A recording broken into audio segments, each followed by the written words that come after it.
Hi, good morning. Actually, today, ako lang nandito sa bahay kasi yun nga, si Sky nasa daycare, si Sarah and si Enzo nasa school, and then si Jamie may pasok din siya sa trabaho. So ako lang talaga yung naiwan dito sa bahay. Supposedly meron nga akong pasok today, no? Pero mas pinili ko na nga lang na hindi pumasok kasi meron ngang nangyari dun sa pinagtatrabahoan ko yesterday. So siguro kwento ko na nga sa inyo mamaya na pag nandun na ako sa grocery kasi bago ko nga sunduin si Sarah, bago ko sunduin si Enzo, tsaka si Sky, baka most likely ako na rin muna yung magluluto dahil meron nga akong basketball game mamayang 6 p.m. So samahan niyo ako. Yeah. So nandito na ako sa No Frills. Actually baboy tsaka manok lang naman yung bibilin ko. So bibilisan ko na lang kasi medyo umuulan.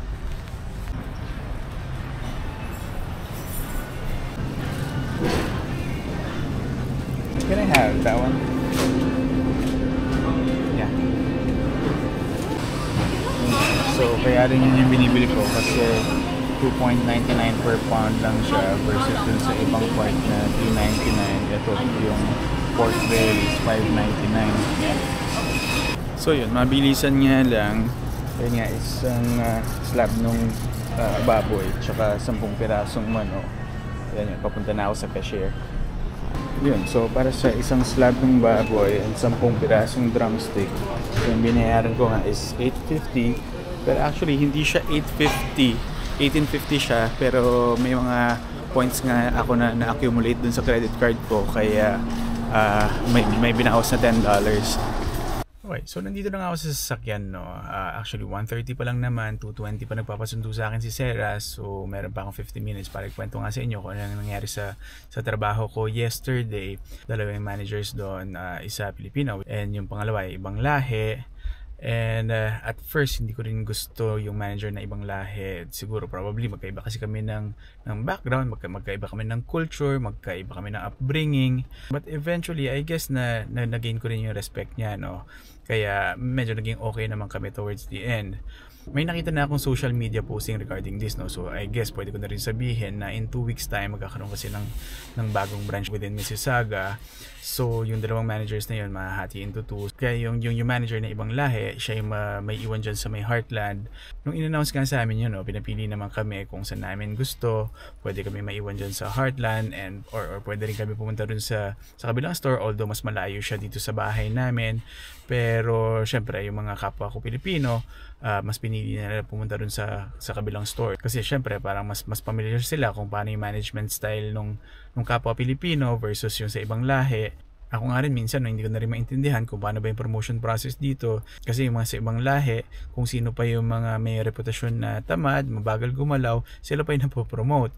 So hindi ko nga alam kung matatawag na ba yung discrimination yun, no? Kasi like yung mga alam ko ng mga Pilipino na pumunta nga dun sa kabilang store, recently sila yung napapauwi na maaga, sila yung hindi nabibigyan ng shift. Like may mga nagtatanong sa akin kung ilan ba raw yung shift ko next week. Since yesterday nga lang namin na-receive yung certificate of graduation namin, no. So kahapon lang din kami nag-apply ng PGWP. So technically pwede na kami magtrabaho ng unlimited hours.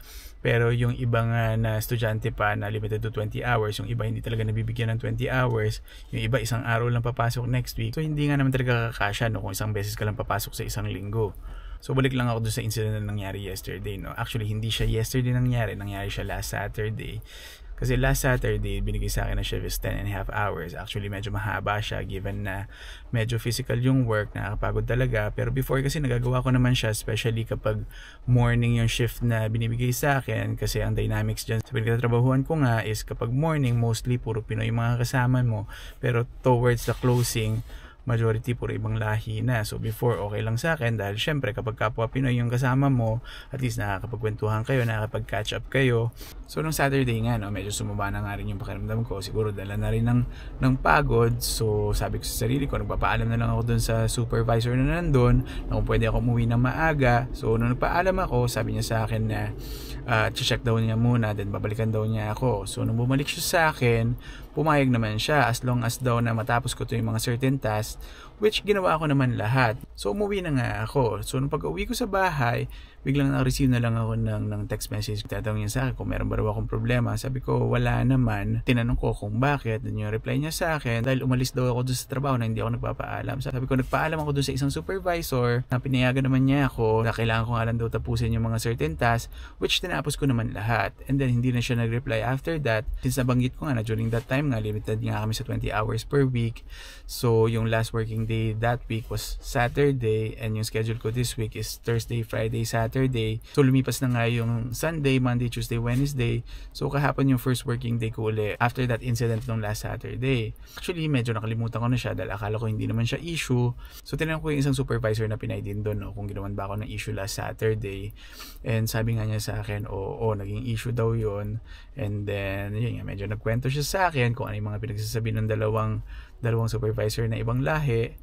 So doon na ako medyo nainis kasi hindi naman yun yung totoong nangyari. So yun nga, nagreklamo ako doon sa mga managers na sabi ko it's unfair for me na nagawan ako ng ganun storya na ito naman talaga yung totoong nangyari. So nag-request ako ng meeting with the managers and mga supervisors para ma-air out ko naman kung ano yung side ko, kasi yun nga, sila na nag-uusap doon sa chat group nila na syempre hindi ko naman may defend yung sarili ko. And sabi nga nila magpapatawag sila ng meeting around 2 PM hanggang 4:30 pa yung shift ko. So sabi ko sige, okay lang, hintayin ko kayo lahat. So yung dalawang supervisors nga na yun, magkasabi sila ng shift yesterday, 2 PM sila dumating. So talaga mag-aabot-abot kami. And yun, ako medyo kalma lang dahil alam ko naman mag-uusap-usap kami, pero nire-ready ko na rin sarili ko kung ano yung mga dapat kong sabihin. Unfortunately nga, yesterday medyo konti lang yung tao. So again, kailangan na naman nila mag-cut ng tao. Then sinabi ko nga sa kanila na I think di pa ako pwede umuwi kasi di ba may meeting tayo ng supposed to be 2 o'clock. Parang medyo clueless sila kung ano yung sinasabi ko. Pero yung isang Pinay na supervisors, alam niya na meron nga. So, sabi niya sa akin na mas maganda kung tawagan ko nga raw yung manager na Pinoy. Which yun nga yung ginawa ko, tinawagan ko siya. But unfortunately, hindi nga raw siya makakabalik soon kasi may ginagawa pa siya doon sa kabilang store, may inaayos pa siya. So sabi niya, kausapin na lang daw niya yung dalawang supervisors pagbalik niya dyan sa Heartland nga later that afternoon. Pero syempre ako, the following day, may shift na naman ako, may encounter ko na naman sila. Given na alam ko yung sinasabi nila behind my back, so na-feel ko yung need na kausapin sila. So yun nga, nag-usap-usap kami na kung bakit mo sinasabi na ganito, na ito naman yung totoong nangyari. So madalit sabi, medyo nagkataasan kami ng boses, medyo hindi maganda natapos yung usapan namin. So kinatapusan, tawagan ko na lang yung manager na sabi ko sa kanya na I don't think na kaya ko pa makipagtrabaho sa dalawa na to.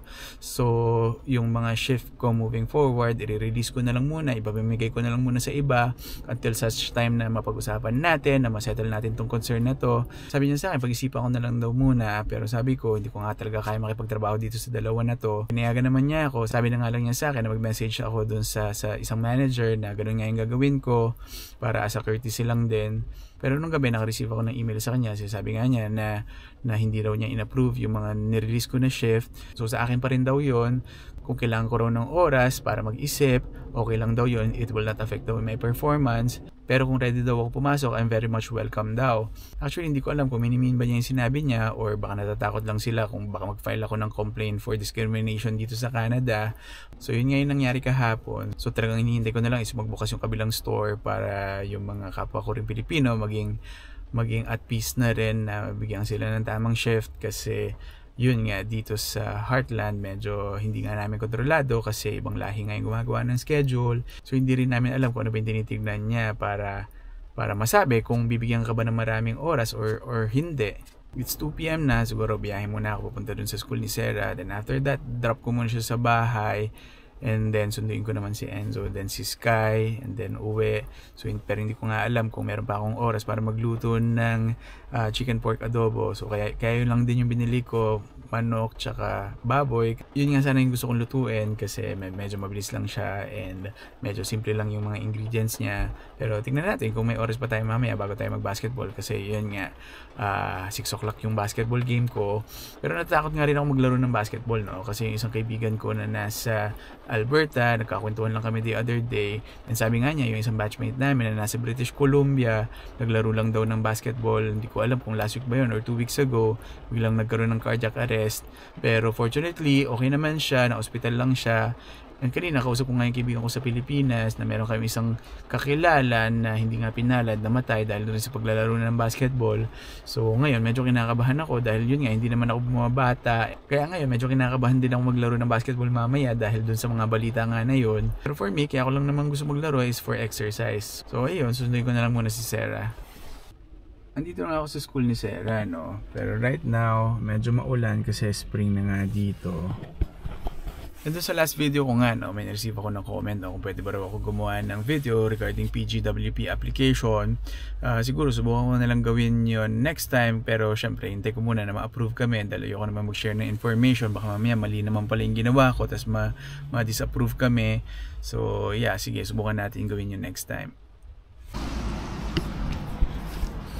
Ayun, sunduin ko na si Enzo. Actually, ginagamit ko nga itong time na to, no, na while wala akong ginagawa para i-cherish nga ito mga moments na to na pwede ko sunduin yung mga anak ko kasi once na nagsimula nga ako doon sa bago kong trabaho, hindi ko alam kung gaano siya ka-busy.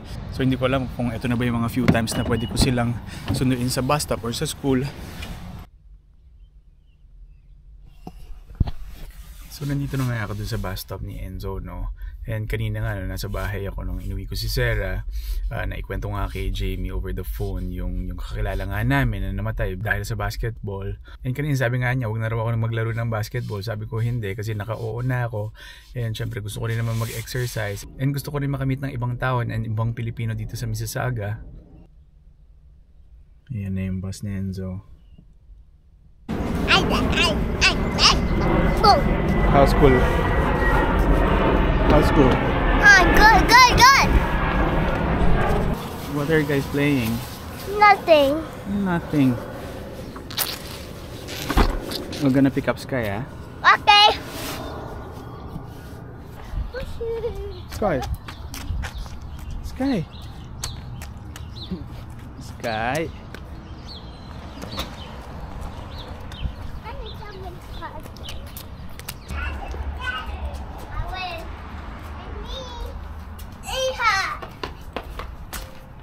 Yeehaw! What? Oh, stand up. Okay.